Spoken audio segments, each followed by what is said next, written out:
If you are that curious learner, maybe you know the language of security, you can define cross-site scripting, you understand what a port scan is, but you are hitting a wall when it comes to, well, implementation. This deep dive is really custom built for you. We're here to try and bridge that sometimes intimidating gap between the foundational knowledge and actually becoming a functional, maybe even professional security researcher, someone capable of writing custom tools and finding, complex vulnerabilities. Yeah, that's a great way to put it. We've got a massive collection of material today. We're aiming to move us from the structured ethics and methodology of bug bounty hunting right into the deep technical core of Linux command line mastery, Python scripting, and even full stack exploitation using frameworks like Metasploit. Our mission here is really to transform that theoretical understanding into something actionable, something repeatable in practice. That's absolutely right. We are focused squarely on the how. Because for an intermediate learner, the greatest acceleration, it doesn't just come from memorizing new tools lists, right? Right. It comes from integrating a disciplined methodology with a deep technical skill. We need to start thinking like the adversary and the defender almost at the same time. Okay, let's unpack this, and we are going to start, crucially, with the ethical framework. Phase 1, the bug bounty mindset and professional reporting. Because look, before you write your first line of attack code, you absolutely have to understand the rules of engagement. Exactly. This phase is non-negotiable, really, for anyone looking to make a career in security research. Bug bounty programs, you find them hosted on platforms like HackerOne or Bugcrowd, maybe others too. They're essentially contracts. Companies set these up to actively invite security researchers like you to find flaws. Yeah. But, and this is key, they set a clear scope. Which assets, which domains, which subdomains, which features are you actually allowed to test? And these rules aren't just like polite suggestions, are they? Sticking strictly to that policy is paramount. It dictates things like rate limiting, how fast you can hammer a server, and most importantly, it defines the behavior that keeps you on the ethical side. It ensures your findings get rewarded, not, result in legal trouble. And the foundational mindset here is critical too. The sources we looked at really emphasize this. The best bug hunters aren't always the ones who know the most obscure tools. Often, they're the ones driven by this relentless, almost childlike curiosity. You have to question every single assumption the developer made. Why is this data validated here? What happens if I just try switching this simple parameter? What if I send unexpected data? I find that psychological component really fascinating. We often talk about these super sophisticated attacks, but the sources point out that most vulnerabilities, they actually stem from plain old human error. They really do. Developers are under constant pressure, right? Yeah. Push features weekly, sometimes daily. That speed, that drive for rapid deployment, it almost guarantees mistakes. Forgotten permissions checks, maybe old testing APIs left online. That creates your vulnerability window. And the faster that development cycle, the wider that window seems to open. So your job, therefore, is to think laterally. If the intended flow is A, then B, then C, well, what happens if I force the request to go directly from A to C, skipping that validation step B? Oh, of course. That's often where the business logic flaws hide. They're not technical in the sense of a buffer overflow, but in the process itself. Right. Now let's talk about the report itself. So you found a flaw, maybe an ability to view someone else's data, something juicy. Why spend an hour, maybe more, writing a beautiful, detailed report when you could be out there hunting the next bug? That's a fair question, but the answer is crucial for your success. Because a high-quality bug report is probably the single biggest factor in determining how fast your finding gets fixed, and therefore how quickly you get paid or recognized. A sloppy report, one full of jargon or vague steps, it just creates friction. The security team has to guess what you mean. Yeah. But a professional report, it streamlines the developer's work, speeds up triage, fixing, and verification. It makes their life easier, which makes your life easier. Makes sense. So walk us through the anatomy of a really high-quality report, following that critical structure you mentioned. Okay, it really starts before you even write word one. It starts with understanding the life cycle, discovery, then logging it, then triaging, where the team assesses the risk, then the actual fixing, and finally, verification that the fix worked. The key pre-reporting step is verifying reproducibility. This is huge. If the security team or the developer can't reliably trigger the issue themselves following your steps, your report is basically useless. Right, they'll just close it as cannot reproduce. Exactly. You have to confirm that every single time, step 1 through step 5 leads to precisely the same vulnerable outcome. Okay, reproducibility verified. Then what? What are the core components? Yes, now you start writing First, a laser-focused title. Something really clear like IDOR allows modification of any user's profile settings via API endpoint X. Not just, bug in settings. Needs to be specific. Very. Then, the detailed summary. This needs to be a tight paragraph answering 3 key things. What exactly is the issue? What's the technical impact? Unauthorized access, data loss, RCE. And what's the context? Does it only affect mobile API endpoints? Is it only in a certain browser? That clarity is vital. I remember an example from the sources that was excellent. Instead of just saying can't log in, the summary was really precise. User is unable to log into the system using Safari version 14.1. The login button is not responsive specifically on the mobile view. That detail immediately tells the engineering team where to look. Okay, it's Safari, it's mobile view, it's the login button. Precisely. Following that summary comes the scenario. This is your proof. It absolutely must be a perfectly numbered or bulleted list of steps. Think of it like a recipe for disaster. Right. Step 1, open your browser's incognito mode. Step 2, navigate to a PIV1 profile. Step 3, intercept the request and replace your user 123 with user at 456. Step 4, forward the request. Leave absolutely no room for ambiguity. And that leads directly to the definitive comparison, results and evidence. Yes. You explicitly state the expected results. For example, the API should return a 403 forbidden error, or a message saying unauthorized access. Versus the actual results, the API returned the full profile data, including email and address, for user 456. And this must be supported by irrefutable evidence.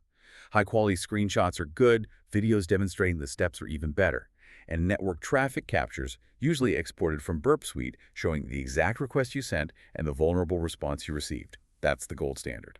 Okay, so title, summary, steps, expected versus actual evidence. What wraps it up? Finally, you include the tracking and optimization details. This means precise environment information, the browser version, the OS, maybe the mobile device model, or the specific application version you tested against.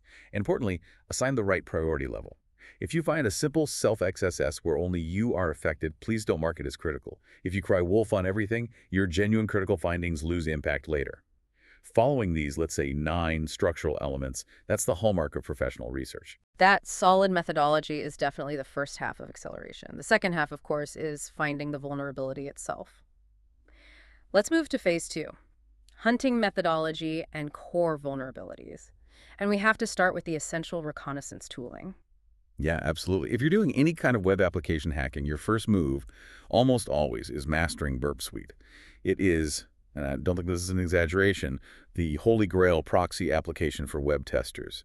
It basically sits in the middle of your internet connection between your browser and the target server. It intercepts every single request your browser makes and every response the server sends back. The beginner often views Burp as just like a viewer, maybe a repeater.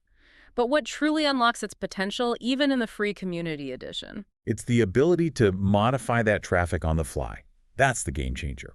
You can intercept a login request, maybe drop the session cookie, or change your user agent, and then resend it to test authentication bypasses. You can send one single intercepted request over to the repeater tab and manually tweak parameters over and over again super quickly without having to constantly reload the page in your browser. And critically, you can send requests to the intruder module. This lets you perform automated fuzzing or brute forcing against parameters you suspect might be vulnerable, like trying thousands of potential passwords or user IDs.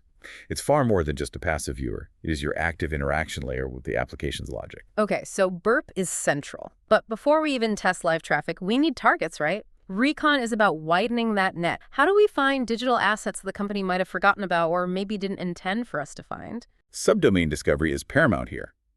Tools like Amass are really excellent because they don't rely on just one method.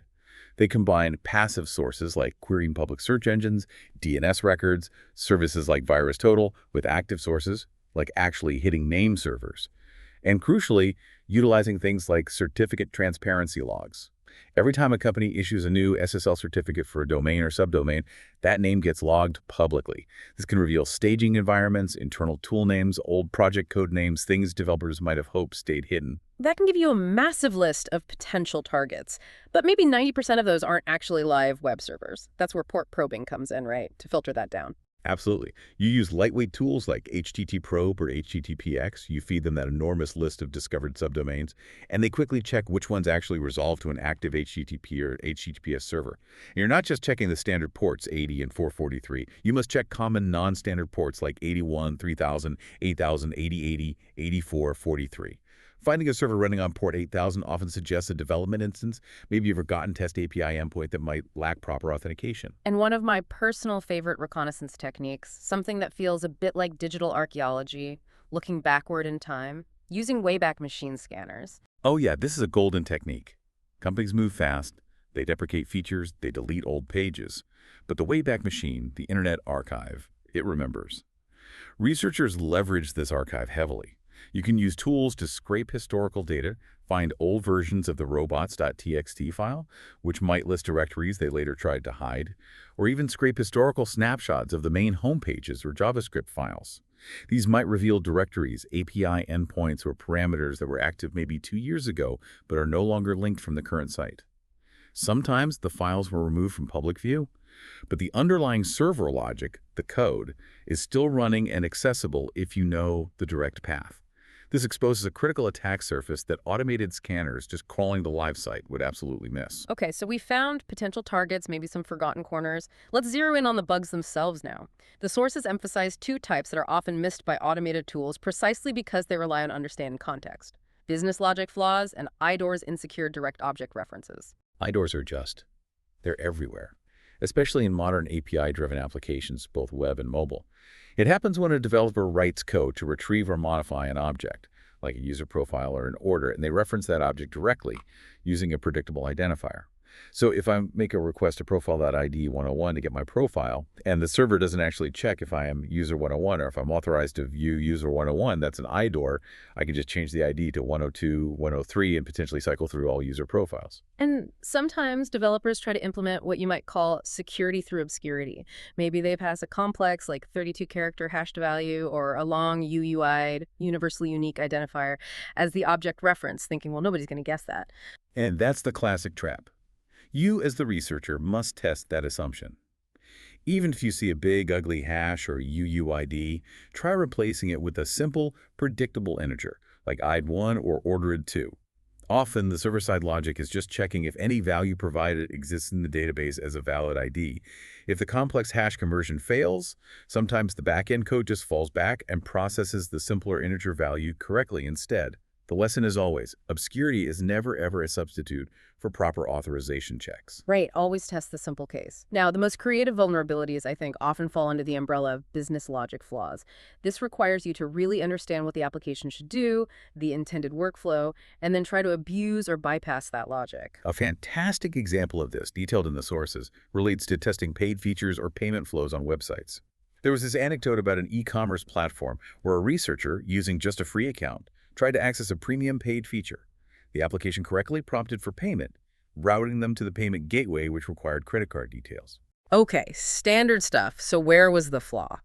The developer's mistake was not properly isolating the production environment from the testing or sandbox environment for that payment gateway. They had left the system configured to accept known, publicly available sandbox credit card details. Ah, the ones used for testing that always return success. Precisely.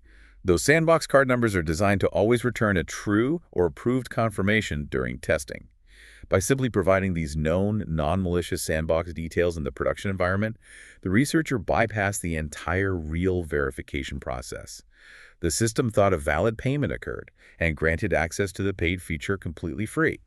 The vulnerability wasn't a technical flaw in the payment processing itself, the SQL injection. It was a flaw in the logic of how the system verified a legitimate payment, based on the flawed assumption that production traffic would never contain sandbox testing data. Wow, that takes genuine curiosity and understanding the system to spot something like that. Okay, moving on to another classic, cross-site scripting, or XSS. It feels like the original sin of web security, yet it absolutely persists. It persists because user input is absolutely everywhere, and developers, under pressure, often miss just one single point where input needs to be sanitized or encoded before being reflected back to a user or stored.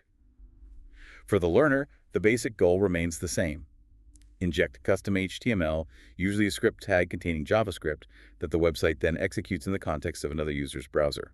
Often you just trigger a simple alert box to prove you have control. But the real professional challenge, and where intermediate researchers level up, lies in bypassing filters. Yeah. A beginner finds an input field that happily accepts script alert.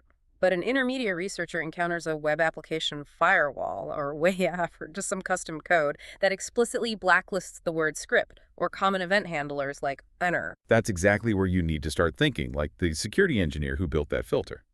What did they forget? What edge cases did they miss? They often blacklist specific strings, so your first move is to try different encodings. Try URL encoding common characters, like replacing spaces with per20 or angle brackets with 3C and per3E. Or use non-standard characters that might confuse the parser but still be interpreted by the browser, like per00 a null byte or per0D a carriage return. Sometimes these can split up your malicious string enough to bypass the filter. And the case variations are surprisingly effective sometimes too, right? Like just changing the capitalization. Oh yeah, developers sometimes write filters using simple string matching that is case sensitive. So if they block script, you absolutely must test script, script T, and so on. The other trick is to use incomplete or unusual HTML tags. They might block script and MG, but maybe they forgot to properly handle how the browser interprets seemingly non-malicious tags like H2 or details when you add event handlers.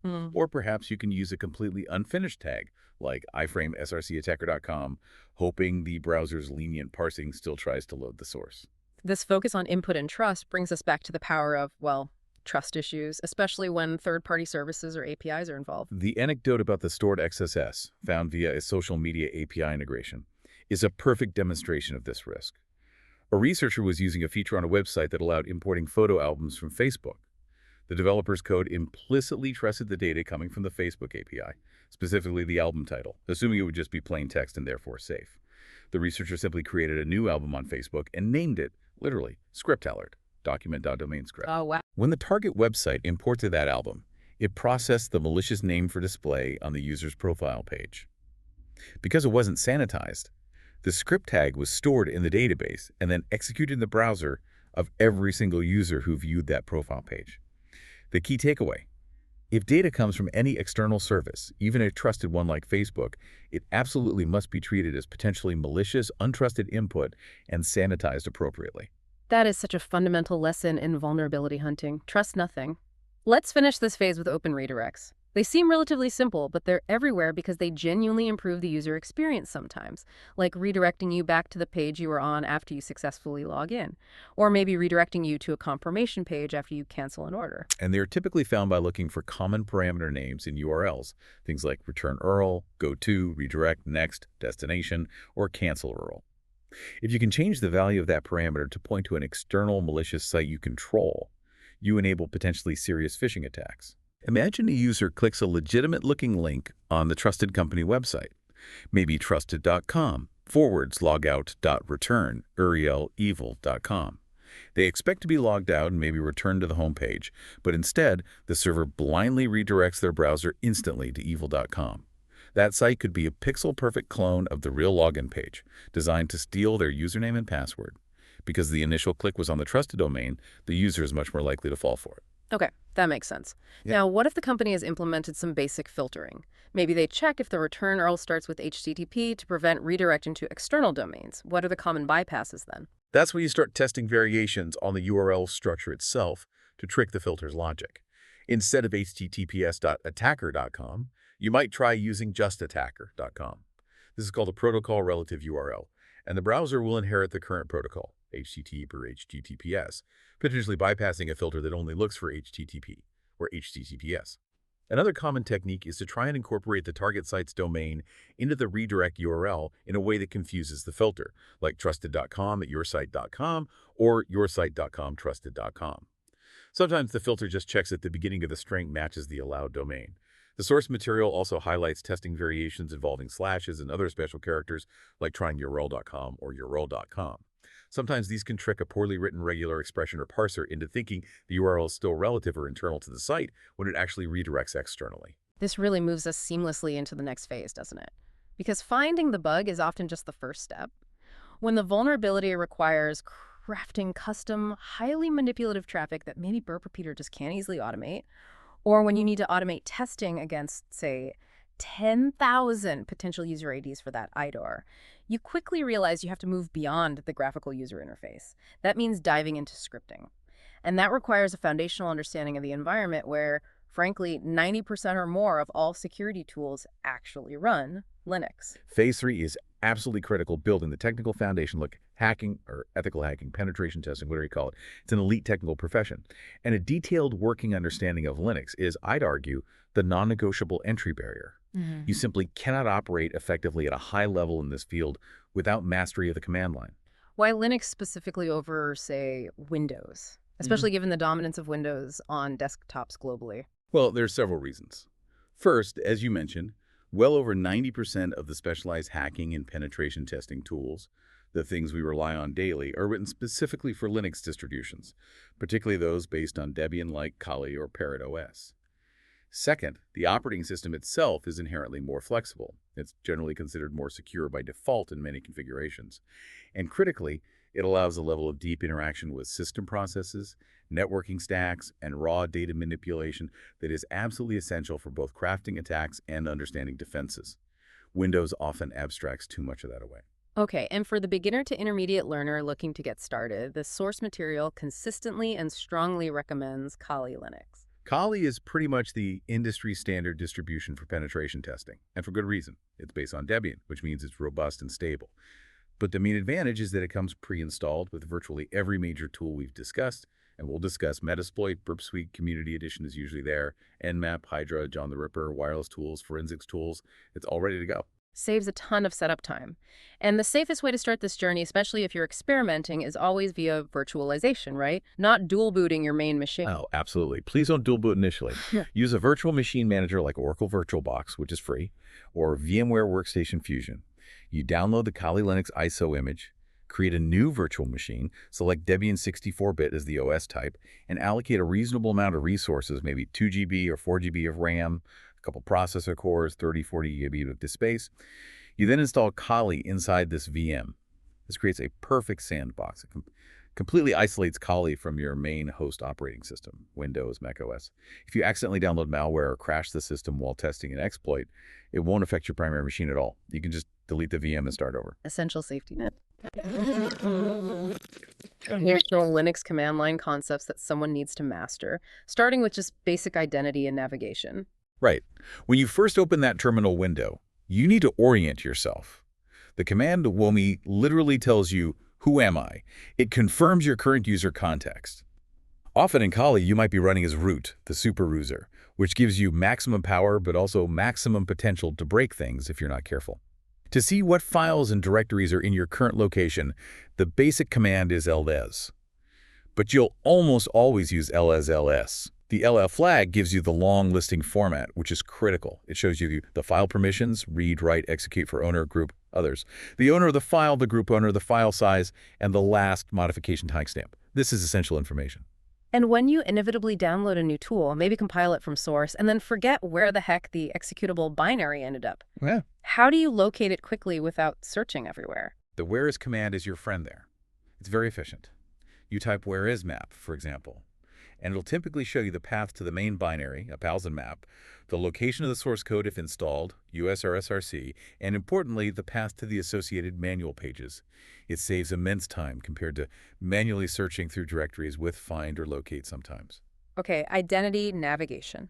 Now let's talk about handling data. This is where the real power, the elegance of the Linux command line starts to emerge, especially with piping commands together. This is the skill that truly separates the basic user from the power user, the master. You have fundamental commands like cat, short for concatenate, which is most often used to display the entire contents of a file on the screen. Useful, but often overwhelming for large files. More critically, you need grep. Grep is your filter. It searches for lines containing a specific pattern or keyword.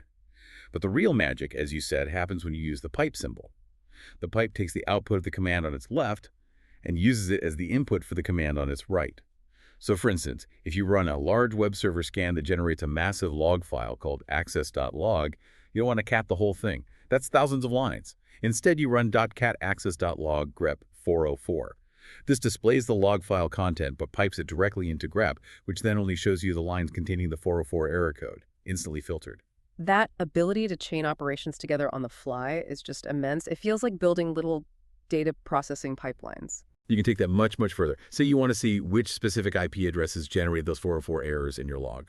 And let's assume the IP address is the very first piece of information on each line, the first column.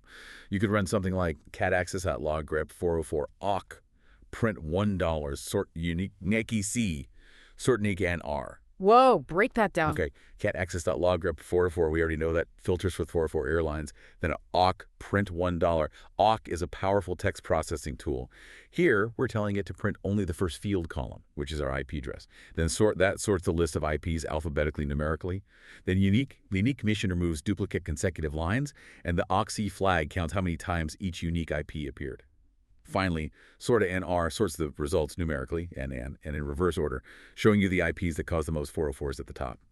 This single command line gives you incredibly valuable summarized information. Trying to replicate that easily in a graphical interface, almost impossible. This is core log analysis done in seconds. That's incredibly powerful. We absolutely must also address permissions. Understanding char-mod, the change mode command, is fundamental. It's crucial for both administering a Linux system correctly and for enabling an exploit script you might have just downloaded or written. Yet, command is essential. You primarily interact with it using octal base 8 notation, though symbolic notation exists too. Permissions are assigned to 3 distinct groups: the owner of the file, the group the file belongs to, and others, everyone else. Within each group, there are 3 basic permissions represented by numbers: read, value 4, write, value 2, and execute, value 1. You add these numbers together for each group, so the com command chmod755 sumscript.esh means owner gets read plus write plus execute, 4 plus 2 plus 1 equals 7. Group gets read plus execute, 4 plus 0 plus 1 equals 5. Others get read plus execute, 4 plus 0 plus 1 equals 5.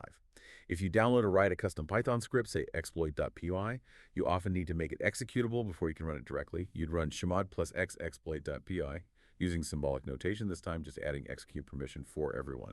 Or maybe chmod 700 exploit.py, giving only the owner full permissions: read, write, execute. Without the execute permission, the system won't let you run it as a program. Got it. And finally, for Becha's system interaction, process, and system management, how do we see what's actually running on our Kali box, and how do we, stop things if needed? To see what's running, you typically use the ps command process status. Common usage is psts. It shows processes for all users. U shows the use owner of the process and other details. And X shows processes not attached to a terminal, like background services. This gives you a comprehensive list. Now, if a program locks up or you identify a process you need to terminate, maybe a scan that's running away or something malicious you accidentally triggered, the kill command is essential. First, you use PACE to find the process ID, PID of the process you want to stop.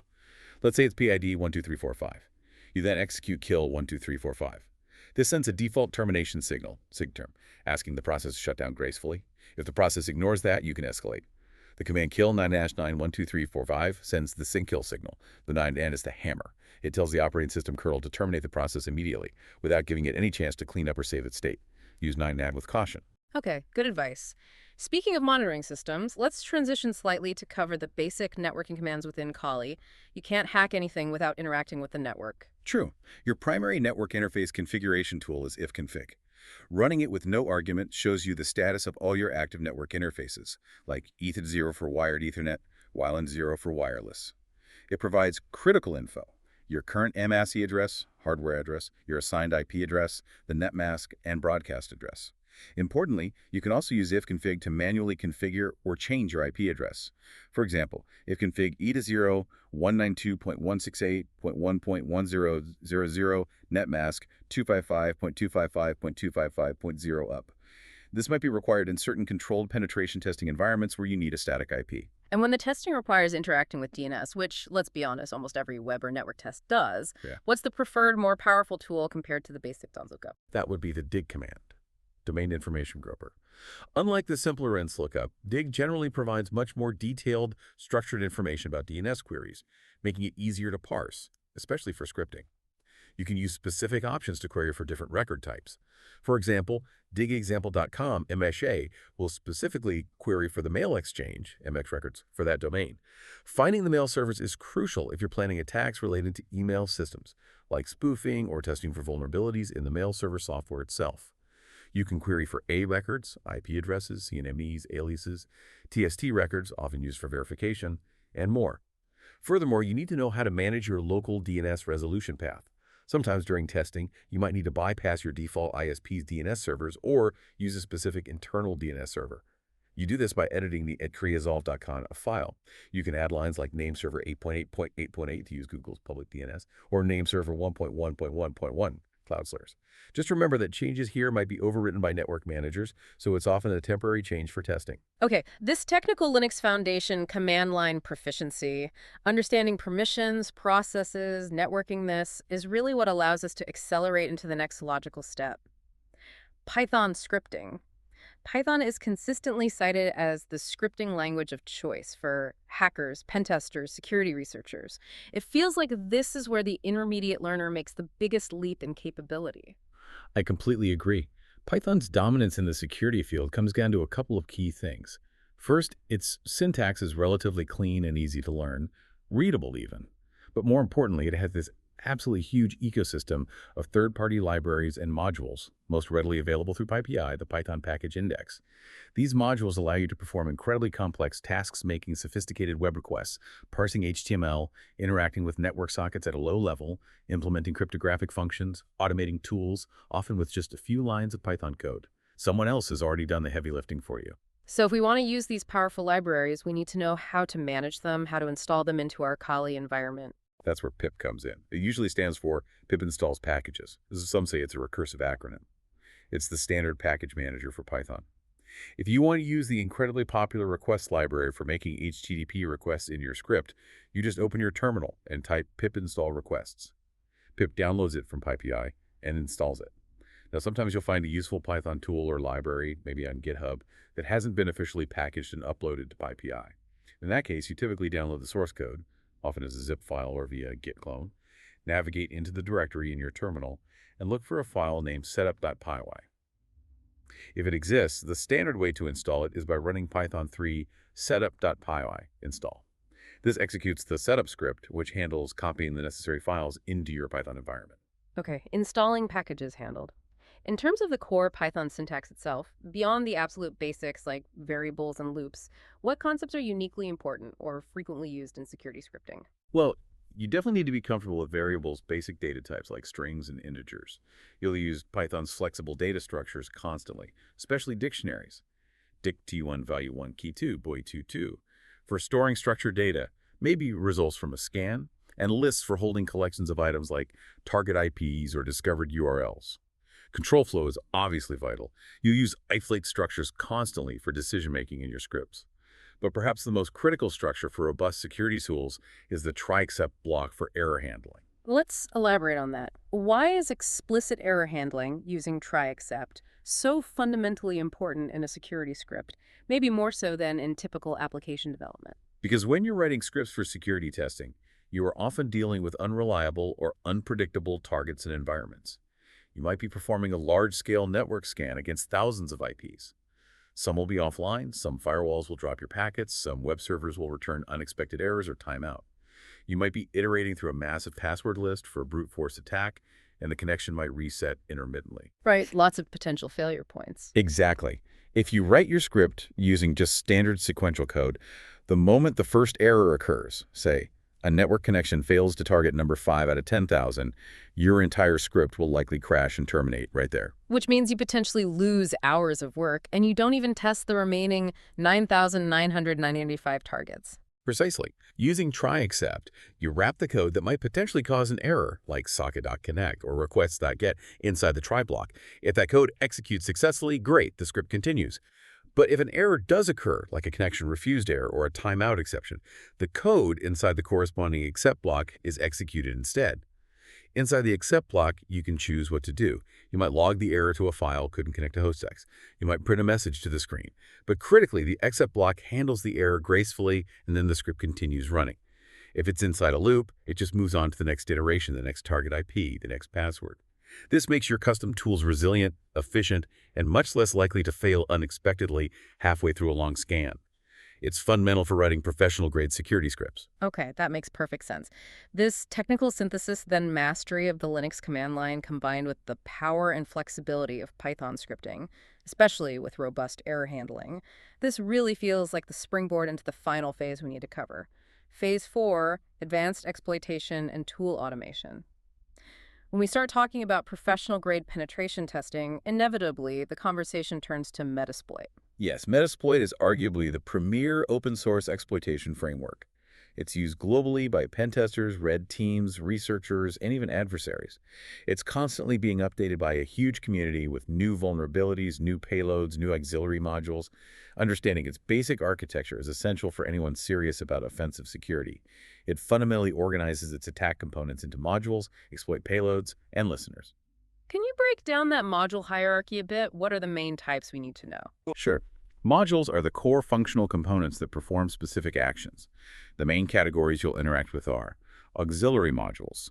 These are used for tasks other than direct exploitation. Think scanning, port scanners, vulnerability scanners, fuzzing, testing inputs for crashes, sniffing network traffic, gathering information like enumerating users or shares, denial of service testing, and even some post-exploitation tasks like credential harvesting. Exploit modules. These are the heart of Metasploit.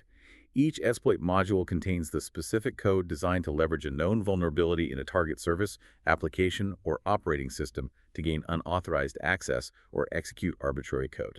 Okay, so the exploit module breaches the target, but then we need something to actually run on the victim's machine once the exploit is successful. That's where payloads come in. And the signature Metasploit payload is Meterpreter. Exactly. The exploit creates the opening. The payload is what goes through that opening and executes on the compromised system. Metasploit offers many types of payloads, simple command shells, payloads that add a new user account, etc. But Meterpreter is, as you said, the flagship payload. Meterpreter is often called a shell on steroids, for good reason. It's a very advanced, dynamic, multi-stage payload. Crucially, it typically resides entirely in the memory of the compromised process, meaning it doesn't usually write anything directly to the hard disk. This makes it significantly harder for traditional antivirus software and forensics analysts to detect. Once you have a Meterpreter session open on the target, the post-exploitation capabilities are massive. From the Metasploit console, you can interact with the Meterpreter session to gather local system information, dump password hashes from memory using Mimikatz, often integrated, log keystrokes using commands like keyscan start and keyscan dump, take screenshots, access the webcam, upload download files, and even migrate the Meterpreter payload into a different, perhaps less suspicious system process to maintain persistence if the initially exploited process is shut down. That sounds incredibly powerful. And the ultimate goal in many real-world penetration testing engagements isn't just compromising one machine, but moving laterally within the internal network. Metasploit facilitates this through a technique called pivoting. This is often a complex concept for learners. Can you clarify how it works? Yeah, pivoting is essential for deeper network compromise. Imagine your target is a typical corporate network. You, the attacker, are on the external internet. You manage to successfully compromise, say, a user's Windows 7 workstation using an exploit delivered via email or a malicious website. Let's call this the pivot machine. Now, this Windows 7 machine sits on a network segment, maybe 192.168.1.024, that is accessible from the internet. However, that compromised machine also has a second network interface card, NIC, connected to a completely different segmented internal network, maybe the HR department's network, say 172.6.85.024. Your attacking machine, Kali Linux, back on the internet, cannot directly reach this 172.16 network. Firewalls block it. Okay, so the compromised machine bridges the gap. How does pivoting leverage that? Metasploit allows you to use that existing established Meterpreter session on the Windows 7 pivot machine as a conduit. You essentially tell Metasploit, route all my subsequent attack traffic through this compromised session. Metasploit sets up network routes on your Kali machine that redirect traffic destined for the 172.16.855.0 network. Instead of going directly, your Kali machine sends the attack command, maybe an Nmap scan or another exploit attempt, to Metasploit. Metasploit tunnels that command securely through the established Meterpreter channel to the Windows 7 pivot machine. The pivot machine then unpacks the command and launches the actual attack, the Nmap scan, from itself against the target on the internal 172.16.85.0 network. The results are then tunneled back to your Kali machine. You've effectively turned the compromised Windows 7 machine into a temporary proxy or gateway, allowing you to pivot into an attack otherwise unreachable internal network segments. It's a fundamental technique for realistic network penetration testing. That ability to create these unique attack pathways, especially when standard Metasploit modules might fail or be detected, leads us directly to what the sources dub the Black Hat Python concept, essentially. Using Python for developing custom exploits and fuzzing tools when the public off-the-shelf options aren't enough. Absolutely. Python becomes essential when you need more control or need to target something obscure. Fuzzing is a prime example. Fuzzing is a powerful vulnerability discovery technique where you programmatically send large volumes of unexpected, malformed, or overly long data as input to an application, hoping to trigger a crash that might indicate an exploitable vulnerability, often a buffer overflow. The sources detailed an excellent, clear example involving fuzzing a trivial TFTP server using Python. Yes, that's a classic scenario. A custom Python script was written to interact with the TFTP server. It would craft legitimate-looking TFTP request packets, but the crucial part was the mode field within the packet. Instead of sending a normal mode like Natashi or Octet, the Python script started injecting increasingly long strings of garbage data into that field. It might start with 100 A characters, then 200, then 300, incrementing the length in the loop. At some point, maybe around 500 or 1,000 characters, the input string exceeded the size of the fixed memory buffer the TFTP server application had allocated to store the mode. This caused the program to crash. That controlled crash, triggered by overly long input, is a strong indicator of a potential buffer overflow vulnerability. Okay, so the Python fuzzer finds the crash. The next step, then, is using Python again, but this time to manually craft the exact exploit string needed to take control via that buffer overflow. This involves some pretty precise memory manipulation, doesn't it? Absolutely. This is where exploit development gets intricate. Once the crash is confirmed, the goal shifts. You need to figure out the exact offset, that is, precisely how many bytes of garbage data, like A characters, it takes to overwrite a critical piece of memory called the instruction pointer. For instance, in the classic war FTP daemon buffer overflow exploit, a Python script might be crafted to send, say, exactly 485 A characters followed by 4 B characters, BBB. You send this payload. If you then attach a debugger to the crashed war FTP process and see that the memory address where the CPU is about to execute its next instruction now contains the value 42424242, the hexadecimal representation of BDBB, you've found your offset. You have proven that you can control the exact value of the EIP, the execution instruction pointer. Wait, let's quickly define that jargon, EIP, maybe more conversationally for the intermediate learner listening. What exactly is the EIP, and why is controlling it the holy grail for buffer overflows? Think of the EIP, or the instruction pointer on other architectures, as the CPU's navigation system. It's a tiny, crucial register inside the processor that always holds the memory address of the very next instruction the CPU is supposed to execute. It tells the CPU, go here next. So when we successfully overflow a buffer in just the right way, we overwrite the saved EIP value that was stored on the stack, a temporary memory area. If we overwrite it not with garbage Bs, but with the memory address where we've placed our own malicious code, our shell code, we effectively hijack the CPU's navigation. When the function that overflowed tries to return, it pops our controlled address off the stack into the EIP. The CPU then obediently jumps to our malicious code and starts executing our commands, like opening a shell, instead of the legitimate program's next instruction.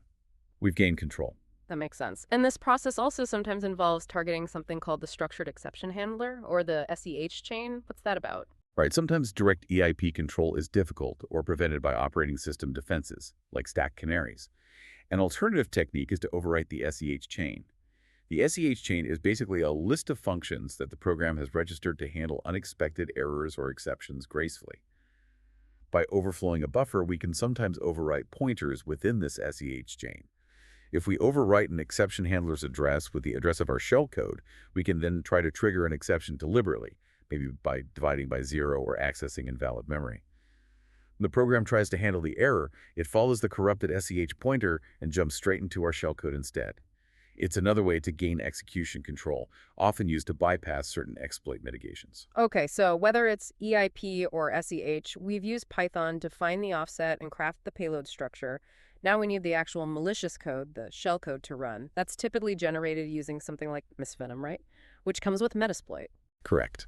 Venom is Metasploit's standalone payload generator and encoder. You use it to create the actual byte sequence that will perform the action you want on the target machine. Common examples are shellcode that connects back to your listener, a reverse shell, shellcode that binds a shell to a port on the target, a blank shell, or shellcode that adds a new administrative user. But the final major hurdle is getting that carefully crafted exploit containing the Venom shellcode past the target's antivirus AV software and other security controls like endpoint detection and response, EDR. They're looking for this stuff. This is the constant cat and mouse game. Evasion. Initially, simple techniques like using Metasploit's built-in encoders were popular. You'd pipe your raw shellcode generated by Miss Venom through an encoder using the E flag, like the famous Die-86 Shikaraganai encoder. Shikaraganai performs polymorphism. It tries to mutate the shellcode's byte sequence every time it's generated, while keeping the functionality the same. The idea was to make it harder for AV products that rely on simple signature matching, looking for known bad byte sequences, to detect the payload. However, modern AV and EDR are much smarter. They often use sandbox emulation, heuristics, and behavioral analysis, so simple encoding often fails nowadays. So to truly bypass modern, sophisticated AV EDR, you generally need to employ more advanced encryption tools or injection frameworks, often leveraging Python again. Yes, absolutely. The game has moved towards encryption and more sophisticated injection techniques. You might use standalone tools like Hyperion or pencrypt to encrypt the entire compiled payload after it's generated by Venom. The encrypted payload might look benign to a static AD scanner. A small stub loader is included, which only decrypts and executes the malicious payload once it's safely running in memory. Alternatively, advanced frameworks like Veil Evasion, which itself is largely Python-based, use various techniques. They might generate shellcode loaders written in Python, C, or PowerShell that use native Windows API calls, like virtual alloc, to allocate memory, write process memory to write the shellcode into that memory, and create thread to execute it, often after decrypting it. The goal of all these advanced techniques is to make the initial executable file appear as harmless as possible to the AD scanner, delaying the decryption and execution of the actual malicious payload until it's running within the memory space of a trusted process. This significantly reduces detection rates and helps achieve the penetration test's objective. Wow. Okay, this entire journey then, moving from understanding ethical boundaries and reporting structure through mastering the Linux command line and Python scripting fundamentals, right into generating customized, encoded, and potentially evasive exploits using tools like Metasploit and custom Python scripts. This really feels like the ultimate roadmap for someone looking to transition from intermediate knowledge into professional-level security research. The core lesson, it seems, is synthesis. You have to combine that disciplined, structured methodology of bug hunting with deep, practical, technical skill in the underlying systems and scripting languages. I think that's exactly right. And crucially, that roadmap isn't static. It's constantly evolving. The sheer complexity of modern software development, continuous integration, daily code pushes, constant addition of new features and third-party libraries, it virtually guarantees that new vulnerabilities, sometimes even regressions of old classic mistakes, are constantly being introduced. So what does this all mean for you, the listener, the learner, who has just absorbed this, frankly, quite dense roadmap and is maybe feeling both excited and perhaps a bit overwhelmed, but ready to accelerate their career? I think the key takeaway is that your long-term success in this field isn't just about finding the next bug or learning the next tool. It's about creating a personal, sustainable engine for continuous growth and learning. This means constantly refining your own customized reconnaissance and testing methodology. Maybe building small scripts that constantly check your target's assets for new JavaScript files being deployed, new directories appearing, new subdomains coming online. Perhaps automating the daily analysis of newly pushed .js files on a target site to try and find hidden API endpoints or features before they are publicly announced or documented. That's where the real edge comes from. And this leads me to a final, perhaps provocative thought, something that goes beyond pure technical skill, but is crucial for accelerating your career in today's landscape: professionalization and community building through sharing. You've just worked hard to develop these robust fundamentals. Maybe you've found some unique insights or developed a clever technique. The current ecosystem strongly rewards sharing those skills. Interesting. So we're talking about moving beyond just finding bugs into content creation, maybe even monetizing that expertise. Exactly. When you solve a difficult technical problem, say, you finally figure out how to write that custom Python fuzzer for that weird protocol, or you successfully exploit a complex buffer overflow and bypass AV, document that process. Creating high-quality, practical step-by-step walkthroughs or tutorials on platforms like YouTube, maybe shorter, punchier tips on TikTok or Instagram Reels, and writing detailed technical blog posts or threads on X, formerly Twitter, about your specific methodology or findings does three incredibly valuable things. First, it massively reinforces your own learning. The process of teaching something forces you to understand it at a much deeper level. If you can explain it clearly, you truly own that knowledge. Second, it establishes you publicly as a knowledgeable individual, maybe even an expert in a niche area. This attracts attention, potential job offers, collaboration opportunities, and maybe even private bug bounty invitations. And third, over time, it helps you build a robust, potentially monetizable community around your personal brand and expertise. This moves you beyond just relying on one-off bounty payouts and towards building a sustainable, multifaceted professional security career. Your unique, customized methodology, born from the synthesis of everything we've discussed, is your greatest asset. Learning how to effectively publicize and share how you develop and use it. That, I believe, is the key to massive career acceleration in this field today.